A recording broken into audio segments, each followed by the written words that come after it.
5 وقتوں کی نمازیں چھوڑ رہے ہیں، لیکن ہمیں کوئی ٹینشن نہیں، کوئی پرواہ نہیں۔ کیا ہم اللہ کے سامنے حساب دینے کو تیار، اللہ کے سامنے حساب دینے کے لیے نہیں جائیں گے؟ جانا ہے میرے بھائی۔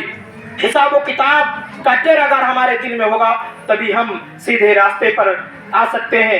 دیکھیے اللہ سے ڈر صحابہ کرام کے اندر کس طرح سے ہوا کرتی تھی۔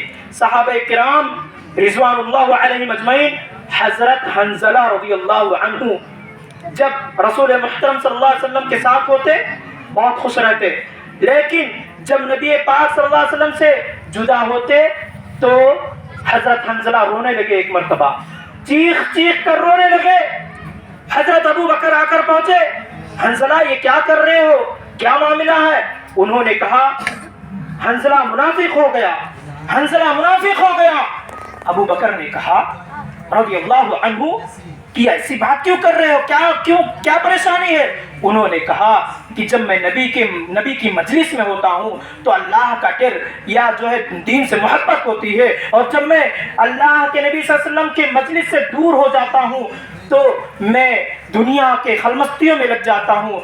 تو اس کے بعد نبی محترم صلی اللہ علیہ وسلم نے فرمایا کہ اسی کا نام تو ہے ایمان، خوف اور امید کے درمیان کا نام ہے ایمان۔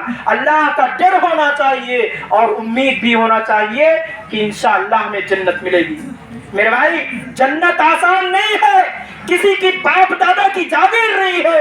آج دنیا میں وراثت لے لیتے ہیں، زمین جائیداد روپے پیسے بچے بٹوارا کر لیتے ہیں، ایسا نہیں ہے کہ جنت باپ دادا کی جاگیر آسانی سے مل جائے گی۔ ام حسبتم ان تدخلوا الجنہ، اللہ رب العزت نے فرمایا کیا تم گمان کرتے ہو کہ جنت آسانی سے مل جائے گی؟ اگر جنت آسانی سے مل جاتی تو صحابہ کرام قربانیاں نہیں پیش کرتے، صحابہ کرام کے 2 ٹکڑے نہیں ہوتے۔ معلوم ہے حضرت خبیب رضی اللہ عنہ کو سولی پر لٹکا دیا گیا، ایک بدبخت نے تلوار مارا، حضرت خبیب کے سینے پر خون کے فوارے نکل رہے ہیں، خون کے فوارے نکل رہے ہیں۔ اس بدبخت نے کہا اے خبیب کیا تجھے پسند نہیں ہے کہ اس جگہ پر تیرا نبی ہوتا اور تجھے چھوڑ دیا ہوتا، تجھے چھوڑ دیا گیا ہوتا؟ میرے بھائیو خبیب رضی اللہ عنہ کی بات سن لیجئے، انہوں نے کہا کہ اے بدبخت انسان، تو کہتا ہے کہ میرے نبی یہاں پر لٹکے ہو، میں تو یہ سوچتا ہوں کہ اللہ رب العزت مجھے 1000 مرتبہ زندگی دے اور میں 1000 مرتبہ نبی کے قدموں میں شہید ہو جاؤں۔ اللہ اکبر، یہ تھی نبی سے محبت، یہ تھی دین اور رسول اور جو شریعت سے محبت کرنے والوں کا شیوا ہوا کرتا تھا۔ میرے بھائی آج ہم دنیا کی مستیوں میں خلمستیوں میں پھنسے ہوئے ہیں۔ حضرت ابو بکر صدیق رضی اللہ عنہ اللہ کی خوف سے، اللہ کے ڈر سے کہا کرتے تھے کہ کاش میں کوئی تنکا ہوتا، کاش میں کوئی چڑیا ہوتا، اور روز قیامت روز محشر اللہ رب العزت مجھ سے سوال نہیں کرتا۔ ذرا غور کرو میرے بھائیو کہ وہ صحابہ تھے، صحابہ۔ ہم گناہوں میں ڈوبے ہوئے ہیں، ہمارے دن رات گناہوں میں کٹ رہے ہیں، اس کے باوجود ہم اکڑو خوابن کے گھوم رہے ہیں۔ میرے بھائی ایسا نہیں ہونا چاہیے۔ بہت طویل میں گفتگو نہ کرتے ہوئے یہی گزارش کروں گا میرے بھائیوں، بزرگوں، نوجوانوں، عزیز بچوں کہ یہ وقت بہت مختصر ہے، بہت مختصر زندگی ہے، اس کی کوئی گارنٹی نہیں ہے کہ وہ کتنا سال جیے گا، کتنا وقت اس دنیا میں گزارے گا۔